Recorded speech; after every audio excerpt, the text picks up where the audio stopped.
जय श्री कृष्णा भक्तों, मेरे भक्ति चैनल में आप सभी का स्वागत है।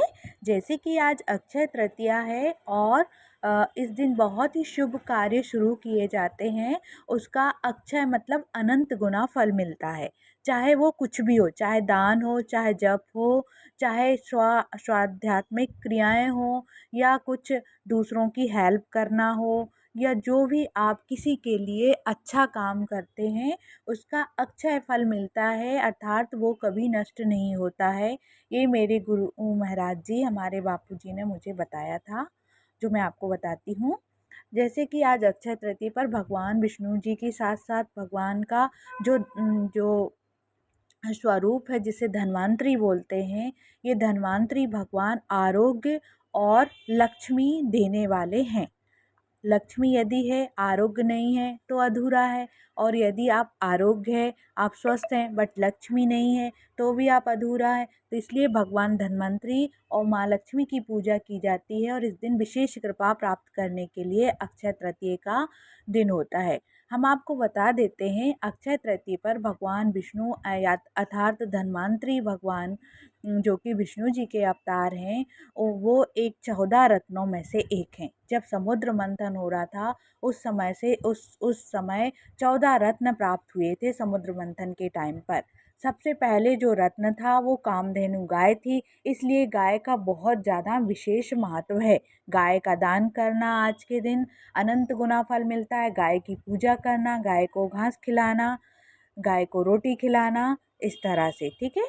और सेकंड है कौस्तुभ मणि। कौस्तुभ मणि, मणि का दर्शन करना। मणि भगवान नागदेव के फण में विराजती है, इसलिए भगवान नागदेव का दर्शन करना भी आज बहुत शुभ होता है। तीसरा है परिजात। परिजात जो कि एक वृक्ष होता है, जो बहुत ही शुभ माना जाता है। ये स्वर्ग लोक में अभी भी विराजित है। तीसरा है हलाहल विष। हलाहल विष का मतलब होता है कड़वी चीज खाना। जैसे कि पहले हलाहल विष जो कि अपन ने मतलब कि देवताओं ने एक तरह से दानव को पिलाया था ताकि जो बुराइयां दूर हों, उसी तरह से हलाहल विष का प्रयोजन है। और चौथा है ऐरावत हाथी। ऐरावत हाथी मतलब हाथी का दर्शन करना बहुत शुभ होता है, क्योंकि हाथी भी पांचवा रत्न है।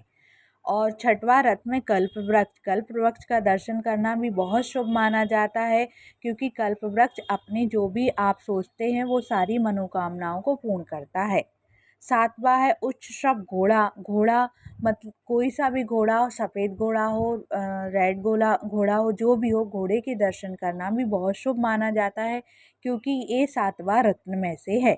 आठवां है माता लक्ष्मी। माता लक्ष्मी तो विशेष रूप से, माता लक्ष्मी के बिना तो कुछ भी नहीं होता, इसलिए माता लक्ष्मी 8 रत्नों में से एक हैं।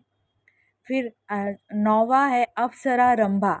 अप्सराओं में जो सबसे सुंदर, सबसे प्यारी जो थी वो रंभा जी थी। रंभा जी की कृपा से पूरा इंद्रलोक सुख पाता था, इसलिए अप्सरा जो है ना वो नौवा रत्नों में से एक है। 10वां है वारुणी। 10वां वारुणी भी एक रत्न है।